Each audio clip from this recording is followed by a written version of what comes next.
तो दोस्तों ABC coaching YouTube channel में आप सभी का स्वागत है। इस वीडियो में कक्षा 10वीं गणित की चैप्टर 1 वास्तविक संख्या के ऑब्जेक्टिव व सब्जेक्टिव क्वेश्चन देखने वाले हैं, जो कि आपके बोर्ड एग्जाम के लिए काफ़ी महत्वपूर्ण है। इस वीडियो को अपने सभी दोस्तों के साथ शेयर करेंगे। दोस्तों इस बार भी आपको बोर्ड की परीक्षा में 99% अंक लाने हैं। दोस्तों मैं ये नहीं कहता हूँ कि आप जो है सिर्फ मैथ में ही आपको 99% दिलाऊंगा। दोस्तों आप जो है ऑल सब्जेक्ट में, जी हाँ दोस्तों, सभी विषय में जो है 98% से लेकर 99% तक जो है आप नंबर उठा सकते हैं, बशर्ते आपको जो है मेहनत करनी होगी, आपको जो है अच्छी तरीके से तैयारी करनी होगी। और बोर्ड एग्जाम की तैयारी जो है मैं इस यूट्यूब चैनल के माध्यम से कराने वाला हूं। इसलिए दोस्तों आप बोर्ड एग्जाम की तैयारी करना चाहते हैं, अच्छे से करना चाहते हैं, ताकि आपका जो टारगेट है पूरा हो सके, तो आप जो है इस यूट्यूब चैनल को सब्सक्राइब अभी के अभी कर लें। साथ ही दोस्तों बेल आइकन को भी प्रेस करके ऑल पर सेलेक्ट कर लेना, ताकि जैसे वीडियो अपलोड हो आपको नोटिफिकेशन मिल सके। तो चलिए दोस्तों अब सवाल की ओर चलते हैं। देखिए दोस्तों ये जो है सबसे पहला चैप्टर जो है गणित की जो है वास्तविक संख्या की है। सबसे पहले दोस्तों मैं आपको बता दूं कि आप लोगों ने देखा होगा, आप एनसीईआरटी बुक पढ़े होंगे, तो उसमें जो है सबसे पहला चैप्टर जो होता है, पहला जो टॉपिक है वो यूक्लिड विभाजन एल्गोरिथम है, यूक्लिड विभाजन प्रेमिका है। उसमें जो है दोस्तों आपका एक फॉर्मूला रहता है A बराबर B गुना Q प्लस R। ये फॉर्मूला आप लोगों ने तो पढ़ा होगा। तो देखिए यहाँ पे जो है कुछ परिभाषा के रूप जो है मैंने आपको अंकित किया हुआ, यहाँ पे बताया है सारांश के रूप में। तो देखिए लिखा है कि दो धनात्मक पूर्णांक जो है A और B दिए रहने पर ऐसी अद्वितीय पूर्ण संख्याएं Q और R जो है विद्यमान रहते हैं। तो उसका जो फॉर्मूला होता है A बराबर BQ प्लस R, जो कि मैंने यहाँ पे आपको अभी लिख कर बताया है। और उसका हम ऐसे भी लिख सकते हैं भाज्य बराबर भाज्य गुना भागफल प्लस शेष। तो ये वाला जो फॉर्मूला है दोस्तों, इसको आप लोगों को अच्छे तरीके से जो है याद कर लेनी है, क्योंकि इस फॉर्मूले के अनुसार ही आप एल्गोरिथम प्रेमिका का जो है हल निकाल सकते हैं, यूक्लिड विभाजन का जो है हल निकाल सकते हैं। ठीक है, आगे देखिए दोस्तों, यहाँ पे ध्यान दीजिएगा, दूसरा पॉइंट यहाँ पे दर्शाया गया है कि किन्हीं दो धनात्मक पूर्णांक जो है A और B के लिए जो है HCF AB into LCM AB बराबर A गुना B होता है। तो दोस्तों मैंने आपको बताया है कि आपके एल्गोरिथम विभाजन के बाद जो है आपका एक सवाल होता है HCF निकालने के लिए और LCM निकालने के लिए। इसके बारे में भी मैं आपको यहाँ पे बताने वाला हूँ, इस वीडियो में कंप्लीट डिस्कस करने वाला हूँ। इस वीडियो में ऑब्जेक्टिव सब्जेक्टिव दोनों चीज़ मैं आपको बताऊंगा। ठीक है, इसलिए आप लोग अंत तक बने रहिएगा। और इस वीडियो को अपने लाइक करने के साथ जो है आपको एक रिक्वेस्ट है आप सभी से कि इस वीडियो को अपने सभी दोस्तों के साथ शेयर करें। उसके बाद दोस्तों देखिए ये इसी चैप्टर का जो एक सवाल आता है, कहता है कि ये जो आवर्ती जो है वो शांत है या अशांत है, ये भी बताइए। देखिए अगर कोई भी परिमेय संख्या दिया रहा है तो दोस्तों आपको याद होगा कि परिमेय संख्या किसे कहते हैं।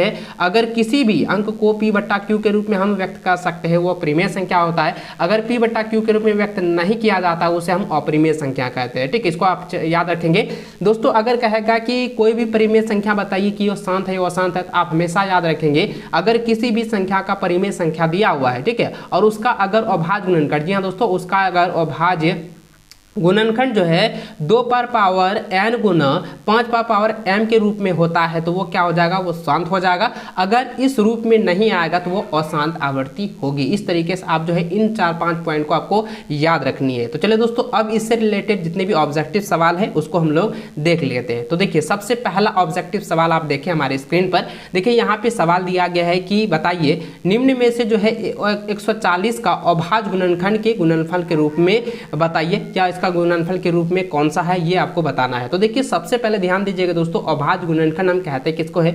अभाज्य गुणनखंड जिस तरीके से हम LCM निकालते हैं ना, लघुत्तम समावर्तक, आप तो बचपन में निकाले होंगे, सेम उसी प्रकार से जो है इसको खंडित करना है। जैसे मैं आपको करके दिखाता हूं। देखिए 140 है तो 140 यहाँ लिखेंगे, इसको जो है अभाज्य गुणनखंड के रूप में यानी कि लॉसा के रूप में हम लिखेंगे। तो सबसे पहले अगर हम इसको भाग देते हैं 2 से तो क्या हो जाएगा 70। ठीक है, इसको फिर डिवाइड करते हैं 2 से तो कितना हो गया 35 दूनी 70 होता है। तो फिर इसको हम कर सकते हैं, फिर इसको 5 से करेंगे 7 × 5 = 35। इसको हम इस तरह से लिख सकते हैं 2 गुना हो गया 2 गुना 5 गुना 7। अब आपको करना क्या है, अभाज्य गुणनखंड के रूप में तो आपको व्यक्त करने से पहले दोस्तों आपको यहाँ पे ध्यान देनी होगी कि दो संख्या जो है ये कितने बार आए हैं। तो 2 बार आए हैं तो 2 का 2 स्क्वायर लिखेंगे।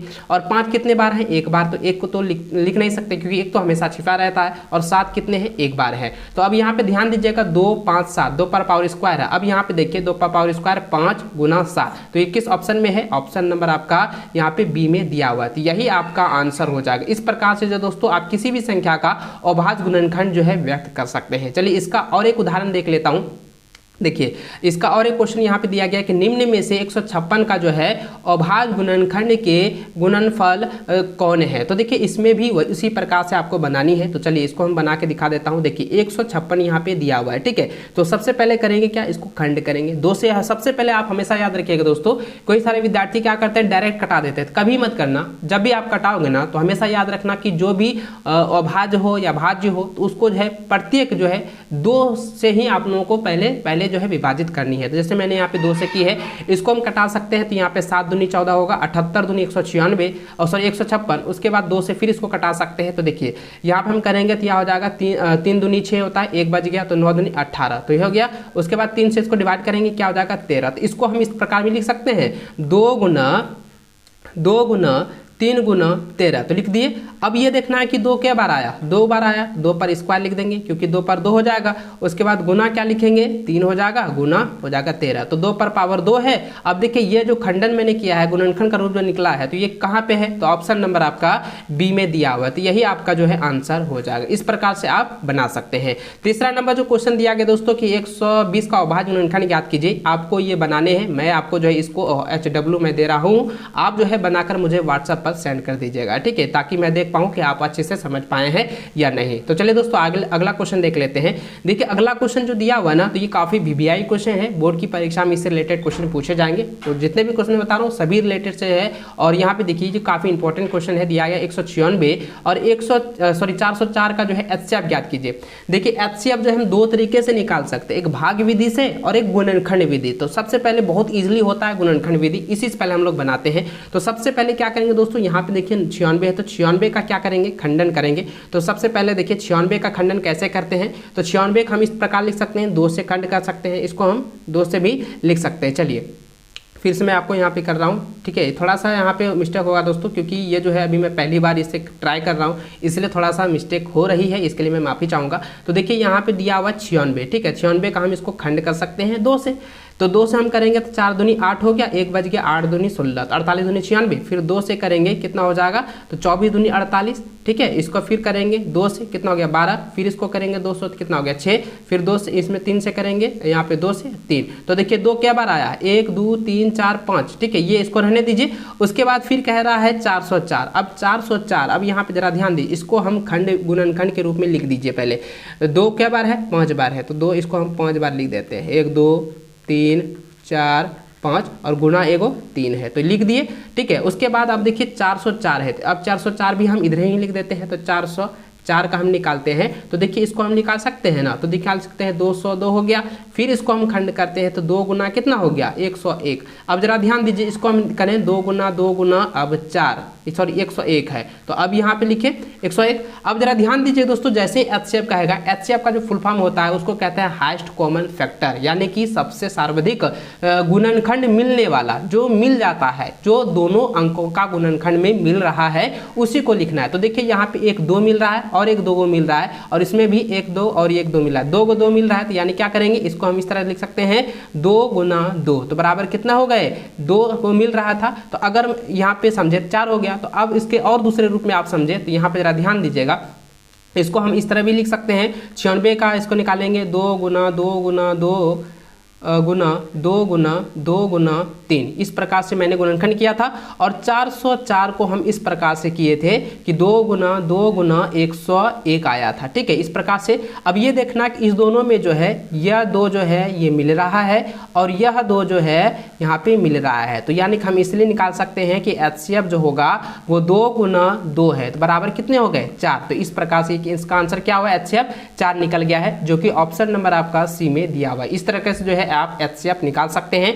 5वां नंबर का जो है आप खुद बनाओगे, ये HW आप लोगों का रहा, ठीक है। चलिए अगला क्वेश्चन देख लेते हैं। देखिए अगला क्वेश्चन जो दोस्तों यहाँ पे जरा ध्यान दीजिएगा, यहाँ पे ये कह रहा है कि इसका LCM क्या होगा। LCM आपको ज्ञात करनी है, फिर भी उसी प्रकार से आपको गुणनखंड विधि से ही आपको करना है। आप भाग विधि से भी कर सकते हैं, लेकिन भाग विधि में थोड़ा सा प्रॉब्लम होता है। और इसका जो है LCM लघुत्तम विधि से भी निकाल सकते हैं। तो इसमें जो है डायरेक्ट शॉर्टकट में, आप मैट्रिक में पढ़ रहे हैं तो आपको मैट्रिक के हिसाब से ही बनाना होगा। तो LCM जैसे निकालेंगे, तो LCM में सबसे पहले जरा ध्यान दीजिए कितना है 26 है, तो 26 को हम निकाल सकते हैं, 13 दूनी 26 होता है, तो 2 गुना हो गया 13, ठीक है। और इसका 91 का निकालेंगे तो 63 91 होता है, तो 7 गुना हो गया 13। अब जरा ध्यान दीजिएगा इसमें कौन कौन सी संख्या मिल रही है, कौन कौन सी संख्या नहीं मिल रही है, ये आपको दिखाना है। तो यहाँ पे देखिए दोनों में जो है मात्र 13 मिल रहा है, तो यहाँ पे सिर्फ क्या लिखेंगे, जो संख्या नहीं मिल रहा है उसको भी आपको लिख देने हैं और जो 13 संख्या जो मिल रहा है तो उसको भी लिख देंगे। तो यहाँ पे क्या हो जाएगा 7 दूनी 14, 13 गुना 14 करते हैं कितना होता है 182, जो कि ऑप्शन नंबर सी में आपका दिया हुआ है। इस प्रकार से आप जो है एलसीएम निकाल सकते हैं। 5वां नंबर आप लोगों को बनानी है, 8वां नंबर आपको बनानी है, 9 नंबर भी आपको बनानी है। तो ये तीनों जो है आप लोगों के लिए होमवर्क रहा, इसको आप लोग बनाकर जो है मुझे व्हाट्सएप पर सेंड करेंगे। चलिए अगला क्वेश्चन देख लेते हैं। देखिए अगला क्वेश्चन यहाँ पे दिया हुआ 10वां नंबर, जो काफ़ी इंपॉर्टेंट है, जिसमें कि 3 संख्या दी गई है और तीनों संख्या का आपको एलसीएम ज्ञात करनी है। तो उस प्रकार ही ज्ञात करेंगे। सबसे पहले 8 है, 9 है, 125 है, एलसीएम ज्ञात करेंगे। फिर उसी प्रकार करेंगे दोस्तों। सबसे पहले 8 का निकालेंगे 2 गुना 2, तो ये हो गया 2 दूनी 4 दूनी 8। फिर उसको करेंगे 9 का, तो क्या होगा 3 गुना 3।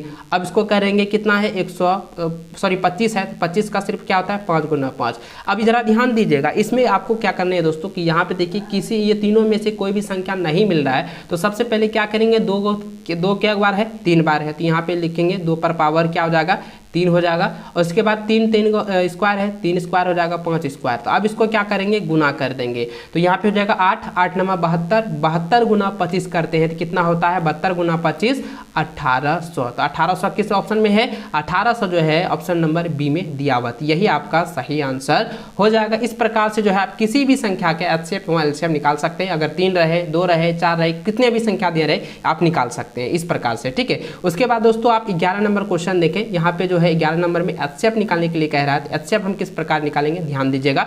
11 नंबर क्वेश्चन को आप समझेंगे। तो यहाँ पे जो है 12 दिया हुआ, तो 12 का हम निकाल सकते हैं ना, 4 या 12 होता है, यानी कि 2 गुना 3। उसके बाद कितना है 15, तो 15 का भी निकाल सकते हैं, 5 या 15, 3 गुना हो गया 5। उसके बाद यहाँ पे दिया हुआ 21, तो 21 का निकाल सकते हैं 3 गुना 7 7 21। अब यहाँ पे जरा ध्यान दीजिएगा दोस्तों कि यहाँ पे एचसीएफ कह रहा है। यहाँ पे एचसीएफ का मतलब क्या होता है मैंने बताया था, फुल फॉर्म यानी कि हाईएस्ट कॉमन फैक्टर। तो यहाँ पे देखना है कि इन तीनों संख्या में कौन कौन सी संख्या जो है मिल रही है, वही आपका एचसीएफ हो जाएगा। तो देखिए 3 जो है ये मिल रहा है, यानी कि 3 इसका क्या हो जाएगा आंसर हो जाएगा। ऑप्शन नंबर आपका सी जो है वो आपका सही आंसर हो जाएगा। इस प्रकार से आपको ज्ञात कर लेनी है, एचसीएफ निकल जाएगा, ठीक है दोस्तों। 12 नंबर और 13 नंबर आपको खुद से बनाने हैं। ये दोनों जो है आपको आपके लिए HW रहा। मैं जो अभी यहाँ पे अगर आपको ये नहीं बन रहा है तो वो भी मैं आपको जो है बता भी दूंगा, ठीक है, व्हाट्सएप के माध्यम से या वीडियो के माध्यम से बता दूंगा। इसलिए तो मैंने जितने भी क्वेश्चन आपको बनाने के लिए दे रहे हैं आपको अच्छे से बनाना है, क्योंकि इस बार भी बोर्ड की परीक्षा में आपको मैथ में जो है 99%, जी हाँ दोस्तों 99% अंक लाने हैं।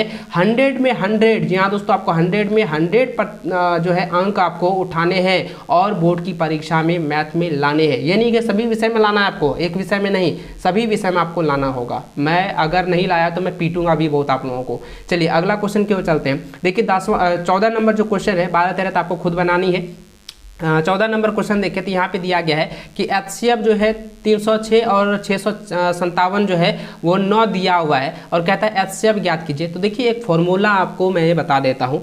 अगर किसी भी संख्या का, जरा ध्यान दीजिए दोस्तों, अगर एलसीएम जो है, ठीक है, एलसीएम जो है यहाँ पे ए और बी दिया हुआ है, यानी कि इसका मान ज्ञात करना है। तो इसका ये फॉर्मूला होता है दोस्तों, इसका फॉर्मूला होता है ए गुना बी बटा एचसीएफ और क्या होता है ए और बी इसका मान। तो इस फॉर्मूले को आप हमेशा याद रखेंगे। चलिए मैं आपको अच्छे चीज़ को बता देता हूँ, समझा देता हूँ कि किस तरीके से आपको बनाने हैं, कैसे आपको यहाँ पे डिवाइड करने हैं, कैसे इसका आंसर निकालने हैं। तो सबसे पहले जरा ध्यान दीजिए, इसका जो है एचसीएफ का जो मान दिया हुआ है 306 और 657 का 9 दिया हुआ है और एलसीएम का मान जो दिया हुआ है इसका मैंने अभी फॉर्मूला बताया, तो आपको उसी फॉर्मूले से यहाँ पर लिखना है। यहाँ लिखना है एलसीएम, ठीक है, एलसीएम कितने हैं 306 और 657, ये लिख दिए। इसका मान निकालेंगे तो सबसे पहले ऊपर में क्या करेंगे, यहाँ पे लिखेंगे 306 गुना कितना हो जाएगा 657 हो जाएगा, बटा लिखेंगे कितने हैं इसके जो मान थे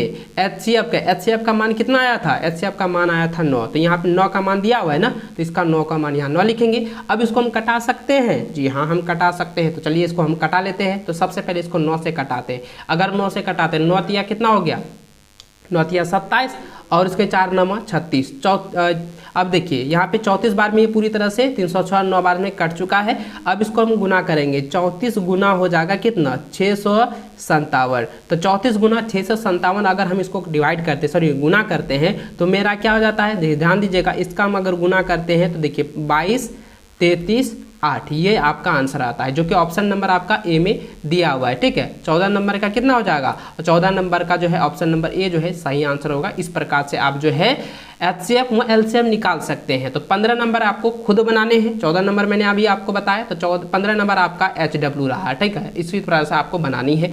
चलिए अगला क्वेश्चन देख लेते हैं। देखिए अगला क्वेश्चन 16वां नंबर है, कहता है कि यदि A बराबर BQ प्लस R, जहाँ A और B जो है धनात्मक पूर्णांक है तो क्या होगा। तो जब धनात्मक पूर्णांक होती है दोस्तों, आप यहाँ पे सबसे पहले मैंने जो आपको बताए थे उसको आपको एक बार देखना है। चलिए मैं आपको दिखा देता हूँ। और मैंने आपको जो बताया था वो फॉर्मूला आप लोगों को बताया था ना, यूक्लिड का विभाजन वाला फॉर्मूला। तो A बराबर BQ प्लस R होता है, जहाँ पर क्या होगा कि O जो है, ठीक है, ग्रेटर लेस होता है, ठीक है, ग्रेटर लेस और ग्रेटर लेस आर भी होता है। तो आप इसको याद रखेंगे, ठीक है, यहाँ पे। तो इसी यहाँ पे आपको यही वाला चीज़ जो है यहाँ पे 16वां नंबर जो क्वेश्चन में दिया गया है, देखिए यहाँ पे वही वाला क्वेश्चन न दिया है। तो आपको क्या करना है, ध्यान रखेंगे, ए बराबर BQ प्लस आर दिया है, जहाँ पर ए और बी धनात्मक पूर्णांक है तो क्या करेंगे, ये क्या होगा, मैंने पढ़ा था ना कि ए जो है ग्रेटर लेस जो होता है वो आर होता है और ग्रेटर लेस कितना होता है, बी होता है। ठीक है, तो ये क्या होता है, देखिए यहाँ पे किसी में दिया है, तो ये आर बराबर आर जो है आर जो है छोटा है बी से, तो आर जो छोटा है बी से किस में है, ऑप्शन नंबर सी में दिया हुआ है। तो देखिए ये ऑप्शन सही हो जाएगा। इसको आप लोगों को अच्छे से याद रखनी है दोस्तों, क्योंकि इससे आपसे कई सारे क्वेश्चन जो है पूछे जाएंगे, बोर्ड की परीक्षा में आएंगे और इससे रिलेटेड ऑब्जेक्टिव भी क्वेश्चन आपको दिए जाएंगे। ठीक है, तो चलिए अगला क्वेश्चन की ओर चलते हैं। देखिए अगला क्वेश्चन यहाँ पे दिया हुआ है 17 नंबर, कहता है कि पाई है। तो देखिए पाई का जो मान होता है, तो आपको याद होगा कि पाई का मान होता है 22/7। तो 22/7 क्या है, P/Q के रूप में व्यक्त है। तो P/Q के रूप में व्यक्त करने वाली संख्या क्या कहते हैं, एक परिमेय संख्या कहते हैं। लेकिन दोस्तों अगर इसको हम खंड करें तो ये आता है 3.14, उसके बाद डॉट डॉट डॉट डॉट चलते जाता है। तो ये क्या है, और मतलब अनेक इसका जो है अंक निकलता है, लेकिन दशमलव में तो मात्र 2 लिखते हैं। तो इसलिए क्या हो जाएगा, इसका जो आंसर होगा ना ये हो जाएगा, पाई जो क्या है एक अपरिमेय संख्या होगी, ये वाला का सही हो जाएगा। कई सारे विद्यार्थी परिमेय लगाएंगे तो वो क्या होगा, गलत हो जाएगा। आपको याद रखना है कि पाई का मान 22/7 होता है, लेकिन इसको अगर हम डिवाइड करते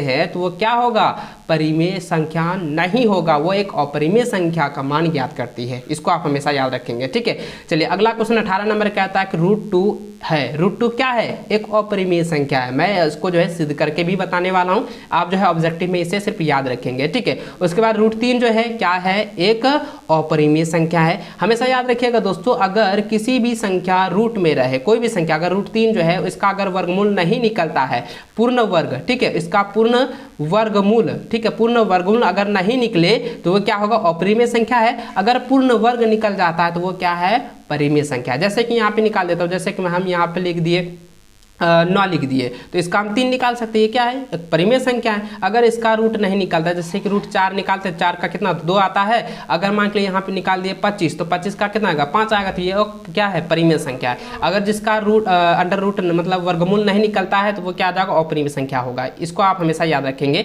चलिए अगला क्वेश्चन देखिए, तो यहाँ पे ये 20वां नंबर क्वेश्चन दिया है कि 3√2 है। अब ये बताइए अपरिमेय है, परिमेय है या पूर्णांक संख्या, ये चारों ऑप्शन में आपको बताने हैं। तो सबसे पहले ध्यान दीजिए, 3 जो है, 3 रूट क्या है, 2 है। इसको हम खंड ऐसे कर सकते हैं, जब ये क्या है 3 है तो 3 2 बार होगा तब ना बाहर निकला एगो, तो 3 2 बार और गुना 2 करेंगे। अब इसको निकालते, 3 3 9 9 दूनी कितना होगा, 18। अब ये बताइए 18 का वर्गमूल निकलेगा, नहीं निकलेगा, तो क्या हो जाएगा, यह एक अपरिमेय संख्या होगी। ऑप्शन नंबर सी सही आंसर होगा। उसके बाद दोस्तों यहाँ पे 21 नंबर देखें, 21 नंबर में मैं आपको बता देता हूँ। तो यहाँ पे 7 है, √5 है, तो इसको करेंगे 7 7 49 गुना 5। अब इसका भी नहीं निकलेगा, तो ये क्या है, अपरिमेय संख्या हो जाएगा। ठीक है, आप इसको इसी तरीके से आपको समझना है। इसके पूरी तरह से पूरा एकदम जो है आपको विस्तार से बताऊंगा, कैसे हुआ नहीं हुआ, पूरा सिद्ध करके भी मैं आपको दिखाने वाला हूं। और उस तरीके से क्वेश्चन भी आपके सब्जेक्टिव में दिए जाएंगे। ये पहले ऑब्जेक्टिव में आपको बता देता हूं। ठीक है, चलिए उसके बाद देखिए यहाँ पे जरा ध्यान दीजिएगा दोस्तों, यहाँ पे भी वही दिया गया है कि 22 नंबर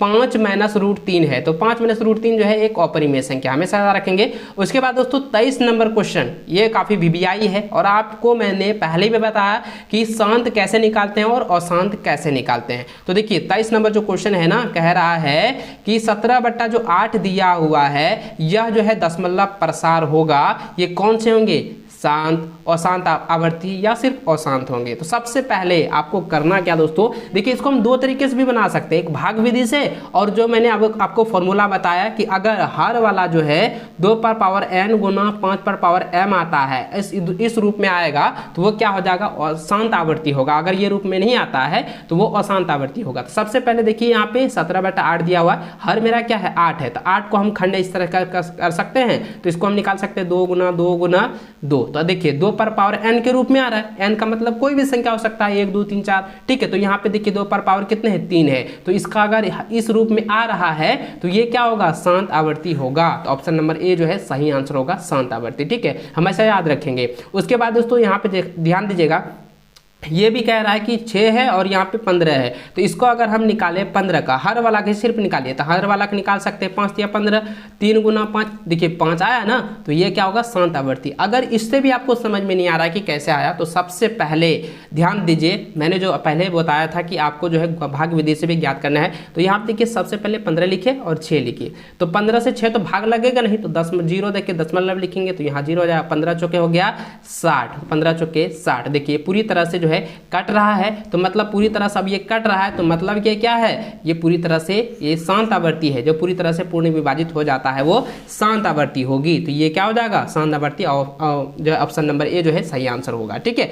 उसके बाद दोस्तों ध्यान दीजिए, उसके बाद यहाँ पे देखिए उसमें वही क्वेश्चन दिया गया है, 35/50 का दशमलव प्रसार क्या होगा, तो ये क्या होगा, चलिए इसको भी मैं आपको बता देता हूँ। तो देखिए यहाँ पे क्या है, 50 का हम इस तरह से डिवाइड कर सकते हैं, देखिए 25 दूनी कितना होता है 50, 2 गुना 5 गुना 5, इस प्रकार लिख सकते हैं। तो ये क्या है 5, 2 और 5 के रूप में आ रहा है, तो ये क्या होगा, शांत आवर्ती होगी, ऑप्शन नंबर ये सही आंसर होगा। उसके बाद दोस्तों 26 नंबर जरा ध्यान दीजिए, ये तो शांत आवर्ती है, मैंने आपको देखिए फॉर्मूला में बताया ना कि 2 पर पावर n और 5 पर पावर m के रूप में होगा, तो वो शांत आवर्ती होगी। तो इसको डायरेक्ट जो है इस प्रकार से रहेगा, डायरेक्ट आपको लिख देना है ये शांत आवर्ती है, ठीक है। चलिए अगला क्वेश्चन की ओर चलते हैं, जरा ध्यान दीजिएगा, और ये सभी क्वेश्चन जो है आपकी बोर्ड की परीक्षा के लिए काफ़ी महत्वपूर्ण है दोस्तों, और इसको जो है अपने दोस्तों के साथ शेयर भी जरूर कर देना, और ताकि सभी दोस्तों को बता देना कि अब जो है तैयारी कराना जो है शुरू हो चुका है, और धाकड़ तैयारी में आप लोगों को कराऊंगा। और इस बार भी आपको बोर्ड की परीक्षा में मैथ में जो है 99% मार्क्स जो है आपको दिलवाऊंगा, बशर्ते आपको मेहनत करनी होगी, हमारे साथ में आपको पढ़ना होगा, और मैं जो होमवर्क दे रहा हूँ उसको भी आप लोगों को कंप्लीट करनी है। उसके बाद दोस्तों 27 नंबर क्वेश्चन देखें, यहाँ पे कहता है 128 है और बट्टा दिया है 2 पर पावर 2, 5 पर पावर 7 और 7 पर पावर 5 का दशमलव प्रसार होगा। याद रखेंगे दोस्तों, मैंने फॉर्मूला में आपको बताया है 2 पर पावर m और गुना 5 पर पावर n, सॉरी 2 पर पावर n और 5 पर पावर m के रूप में रहेगा, तभी वह शांत होगा। और इसके अलावा कोई अन्य शब्द रहे, माने 7 8 5 2 4 कुछ भी रहे, तो यहाँ पे अगर इसके अलावा कोई भी संख्या रहता है तो वो अशांत आवर्ती हो जाएगा। इसके बारे में भी मैं विस्तार से सब्जेक्टिव क्वेश्चन में बताऊंगा, इसलिए इसको अच्छे से समझ लीजिएगा, अशांत आवर्ती होता है, ठीक है। चलिए अगला क्वेश्चन 28 नंबर देखें, लिखा है निम्न में से कौन सा परिमेय संख्या शांत दशमलव प्रसार है। तो सबसे पहले आपको मैंने जिस फॉर्मूले का रूप में बताया था कि ये वाला तो सबसे पहले कदापि नहीं होगा, ये तो होगा ही नहीं। उसके बाद 455 है तो ये भी नहीं होगा, और ये वाला जो ऑप्शन नंबर ए है 17/8, ये क्या है, शांत आवर्ती वाला है, ये शांत दशमलव प्रसार को ज्ञात करता है, ये शांत होता है, इसलिए ऑप्शन नंबर ए जो है सही आंसर हो जाएगा, ठीक है। चलिए अब आगे देख लेते हैं। देखिए अगला क्वेश्चन देखिए 29 नंबर क्वेश्चन यहाँ पे दिया गया है कि निम्न में से कौन सी परिमेय संख्या को शांत दशमलव के रूप में व्यक्त किया जा सकता है। तो शांत दशमलव के रूप में व्यक्त किया जा सकता है, तो सबसे पहले यहाँ पे आप समझेंगे दोस्तों, इसमें सबसे पहले जो है ना हर वाला को देखिएगा, इसको अगर हम डिवाइड करते हैं तो है ना, इसको अगर हम डिवाइड करते हैं 2 पर पावर n और 5 पर पावर n के अलावा कोई अन्य संख्या आ रहा है, तो ये क्या होगा, अशांत होगा। और 30 है तो 6 5 30 होता है, 6 5 30 ना होता है, 2 आता है तो ये भी क्या होगा, शांत नहीं होगा। उसके बाद दोस्तों यहाँ पे देखिए ये डी नंबर, ये तो बिल्कुल भी नहीं होगा, क्योंकि नीचे वाला हर निकालें तो वह उसका 2 पर पावर n 5 पर पावर m के रूप में नहीं होगा। और ये सी नंबर देखिए, ये वाला ऑप्शन आपका सही होगा, सी नंबर इसका सही आंसर होगा, इसको आप कर सकते हैं। और यहाँ पे बी नंबर भी आप लोगों का ये कंफ्यूजन है, बी नंबर भी हो सकता है, लेकिन आपको यहाँ देखना है सी नंबर में सटीक आ रहा है, ठीक है, सी नंबर में सटीक आ रहा है, इसलिए आप इसको करेंगे, ठीक है। चलिए इसको सी नंबर आप हमेशा याद रखें, सी नंबर ऑप्शन सही होगा। चलिए अगला क्वेश्चन देख लेते हैं। 30वां नंबर क्वेश्चन दिया गया है कि निम्न में से कौन सा परिमेय संख्या शांत दशमलव प्रसार है। ठीक उसी प्रकार मैंने अभी बताया, तो देखिए 343 है, तो 343 का तो 2 5 में नहीं आएगा, इसमें भी 4 5 ये नहीं होगा, और इसमें तो देखिए 2 और 5 और 7 है, तो 5 2 और 5 के अलावा 7 संख्या दिया गया, ये तो बिल्कुल भी नहीं होगा। उसके बाद 6/15 है, 6/15 मैंने आपको अभी ज्ञात करके बताया ना, तो ये वाला ऑप्शन सही होगा। इस प्रकार से दोस्तों वास्तविक चैप्टर के जो है सभी ऑब्जेक्टिव क्वेश्चन को मैंने आपको बता दिया है। इन सभी क्वेश्चन को अच्छे से रिवीजन कर लेना है, और इसमें से जितने भी क्वेश्चन मैंने आपको HW के रूप में दिया है उसको आप अपने कॉपी में अच्छे तरीके से बनाएंगे, और जो बन जाएगा मुझे कमेंट करके बताना व्हाट्सएप पर, और मुझे जो है इसी यूट्यूब चैनल के माध्यम से जो है मुझे कमेंट बॉक्स में बता दीजिएगा कि मैंने सर रिवीजन कर लिया है, और जो क्वेश्चन इससे रिलेटेड अगर कंफ्यूजन लगता है तो उसके बारे में आप मुझे इन्फॉर्म करेंगे, ताकि नेक्स्ट वीडियो में जो है मैं आपको फ्रेश से जो है आपको अच्छे से समझा सकूं कि किस तरीके से आपको जो है ज्ञात करनी है, ताकि आप बोर्ड की परीक्षा में अपने टारगेट पर, जी हाँ दोस्तों, अपने